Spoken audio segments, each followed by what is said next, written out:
നമസ്കാരം. സമരങ്ങളുടെ നാടായി കേരളം മാറിയിട്ട് കാലം കുറച്ചായല്ലോ. അതൊന്ന് മാറ്റിയെടുക്കാനുള്ള തത്രപ്പാടിലായിരുന്നു അത്രേ ഉമ്മൻചാണ്ടിയും സർക്കാരും. എന്നാൽ ചാണ്ടി സർക്കാർ അധികാരം ഏറ്റെടുത്തതു മുതൽ സമരങ്ങളുടെ പ്രവാഹമായിരുന്നു. കുടിൽകെട്ടി സമരം, സോളാർ സമരം, ബാർ സമരം തുടങ്ങി ഇപ്പോഴിതാ വിദ്യാർത്ഥി സമരവും സിനിമാ സമരവും കൂടി വന്നിരിക്കുന്നു.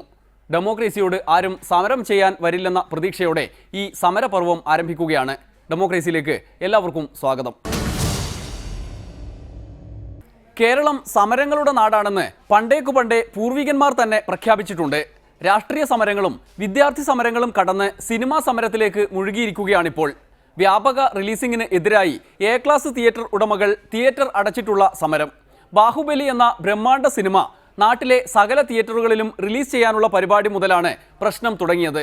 പണ്ടുമുതലേ റിലീസിംഗ് കുത്തകയാക്കി വെച്ചിരുന്ന തിയേറ്റർ ഉടമകളുടെ സംഘടനാ തലവൻ ലിബർട്ടി ബഷീർ തന്നെയാണ് ഇത്തവണയും സമരവുമായി വന്നിരിക്കുന്നത്. എന്നാൽ വൈസ് പ്രസിഡന്റ് അടക്കമുള്ള സംഘടനാ ഭാരവാഹികളുടെ തിയേറ്ററുകൾ സിനിമ പ്രദർശിപ്പിച്ചു. അതായത് സമരം പൊളിഞ്ഞു എന്നർത്ഥം. അപ്പോൾ ലിബർട്ടി ബഷീർ ആരായി? കരിങ്കാലികൾ എല്ലാ സംഘടനയില്ലേ, രാഷ്ട്രീയത്തിലുണ്ട്, സിനിമാ തിയേറ്ററുണ്ട്, പ്രൊഡ്യൂസേഴ്സിലുണ്ട്, ഡിസ്ട്രിബ്യൂട്ടേഴ്സിലുണ്ട്, എല്ലാ സംഘടനകളിലും കരിങ്കാലികളുണ്ട്. അങ്ങനെ കുറച്ച് കരിങ്കാലി പടമെടുത്ത് കളിച്ചിട്ടുണ്ട്. അത് വലിയ ആനക്കരിയിൽ എന്താ പറയാനുള്ളത്? സി ക്ലാസ് തിയേറ്ററുകൾ അപ്രത്യക്ഷമായി കഴിഞ്ഞു. അവശേഷിക്കുന്ന ബി ക്ലാസുകൾ കൂടി പൂട്ടാൻ പോകുന്നു.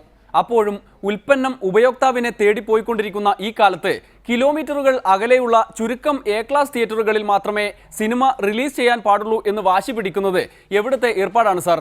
കാലത്തിനനുസരിച്ച് മാറിയില്ലെങ്കിൽ തിയേറ്ററുകളും കെട്ടിപ്പിടിച്ച് ഇരിക്കേണ്ടി വരില്ലേ?